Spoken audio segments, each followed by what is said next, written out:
Sankranti holidays లో time waste చేయకుండా 10th class exam ఎలా పాస్ అవ్వాలి అనే దాని గురించి ఈ వీడియోలో నేను క్లియర్ గా నీట్ గా మీకు అర్థమయ్యేలా చెప్తాను. ఈ వీడియోని ఎండ్ వరకు చూడండి.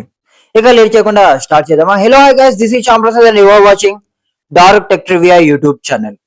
నెంబర్ 1, సంక్రాంతి హాలిడేస్ లో నేను ఎంజాయ్ చేస్తాను. 10th క్లాస్ కదా, త్వరగా అయిపోతుంది. ఈ 10 days లో నేను ఏదన్నా పొడిచే పనులు ఏమైనా ఉంటే నేను అవే చేసుకుంటాను, నేను చదువుకోను అండ్ పక్క ఊరికి వెళ్తాను, ఎంజాయ్మెంట్ తొక్క తొడుకురా అని అనుకుంటే మాత్రం ఫస్ట్ దాన్ని స్టాప్ చేయి.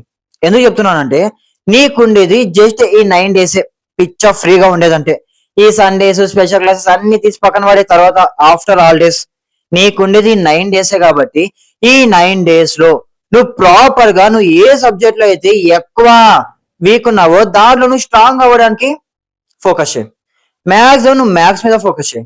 నువ్వు 10th క్లాస్ ఎగ్జామ్ లో, 10th క్లాస్ బోర్డ్ ఎగ్జామ్ లో, 10th క్లాస్ పబ్లిక్ ఎగ్జామ్ లో మ్యాక్సిమం నీకు టఫ్ ఇచ్చే సబ్జెక్ట్ ఏదైనా ఉంది, టఫ్ ఇచ్చే ఎగ్జామ్ ఏదైనా ఉంది అంటే అది ఓన్లీ మ్యాథ్స్ మాత్రమే. నువ్వు మ్యాథ్స్ మీద ఎంత ఫోకస్ చేస్తే నువ్వు అంత ఇంప్రూవ్ అయ్యి అంత పర్ఫెక్ట్ గా ఎగ్జామ్ రాసి అంత ఈజీగా పాస్ అవ్వడానికి ఎక్కువ స్కోప్ ఉంటది. లేదు బ్రో, నేను ఈ సంక్రాంతి హాలిడేస్ లో నేను పిచ్చ ఎంజాయ్ చేస్తాను అండ్ ఏం చదవకుండా హ్యాపీగా ఉంటాను, మూవీ చూస్తాను అది ఇది అని అనుకుంటే నీ గోతిలో నువ్వే నీ గోతి నువ్వే తవ్వుకొని దాంట్లో పడిపోయిన పర్సన్ నువ్వే అవుతావు. గుర్తుపెట్టుకో. ఈ సంక్రాంతి హాలిడేస్ లో 9 days ఉంటది హాలిడేస్. ఈ హాలిడేస్ లో మీ క్లాస్ టీచర్స్ ఎవరైతే ఉంటారో వాళ్ళు మీకు ఎక్స్ట్రా ఏదైనా వర్క్ ఇచ్చింటే, ఏదైనా హోంవర్క్ రాసుకుని రండి అది ఇది అని సొల్లు చెప్పింటే మాత్రం ఫస్ట్ దాన్ని స్టాప్ చేయండి. ఎందుకంటే నీకు ఎగ్జామ్ ఉండేది జస్ట్ 2 months మాత్రమే. ఈ 2 months లో నువ్వు రాసే ప్రోగ్రామ్స్ పెట్టుకుంటే మాత్రం నువ్వు ఫెయిల్ అయ్యేది ఇక్కడ నుంచి స్టార్ట్ అవుతుంది. ఎందుకంటే నీకుండే టైం చాలా కొంచెం. ఈ చాలా కొంచెం టైంలో నువ్వు ఇలాంటి రాసుకునే ప్రోగ్రామ్స్ అన్ని పెట్టుకుంటే ఫెయిల్ అవ్వడానికి ఎక్కువ స్కోప్ ఉంటది. ఇంకా ఆ సబ్జెక్టులు ఇంకా వీక్ అవుతావు. ఎందుకంటే నువ్వు రాసుకునేది ప్రోగ్రామ్ పెట్టుకుంటే దానికంటే నువ్వు చదువుకోవడం బెటర్.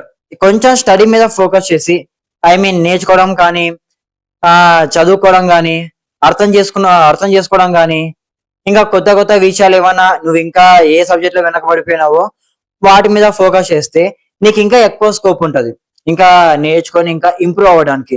ఈ 9 days లో నువ్వు మ్యాక్సిమం అసలు 1 day లో తెలుగు, ఇంగ్లీష్, హిందీ ఈ 3 subjects మీద ఫోకస్ చేస్తే నీకు 1 day లో ఇది ఇంత పక్కకి వెళ్ళిపోతుంది.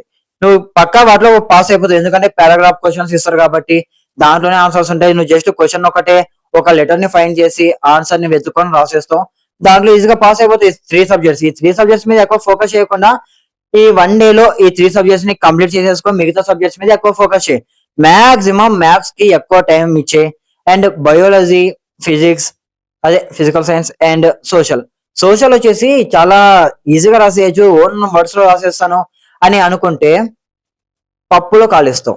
ఎందుకంటే సోషల్ అనేది మనకి బయటికి చూడటానికి అరే చాలా ఈజీ సబ్జెక్ట్, ఇది ఓన్ వర్డ్స్ లో రాసేస్తాం అని అనుకుంటాం.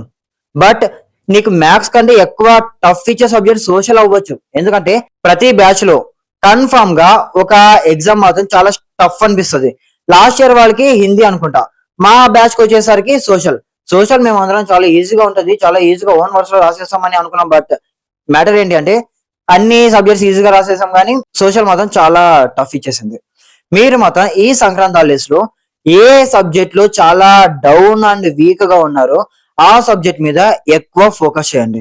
మిగతా సబ్జెక్టులు అంటారా, మిగతా సబ్జెక్ట్ లో మీరు ఓకే నేను స్ట్రాంగ్ ఉన్నాను అని అనుకుంటే జస్ట్ దాని మీద డైలీ 1 hour కానీ లేకపోతే జస్ట్ ఆ సబ్జెక్ట్స్ మీద ఒకటి 1 day ఫుల్ డే టైం ఇచ్చేసి దాని మీద ఫోకస్ చేయండి. మీరు ఈజీగా పాస్ అవ్వడానికి ఎక్కువ స్కోప్ ఉంటుంది. టైం వేస్ట్ చేయకండి, టైం ని ప్రాపర్ గా యూజ్ చేసుకోండి. ఓకే.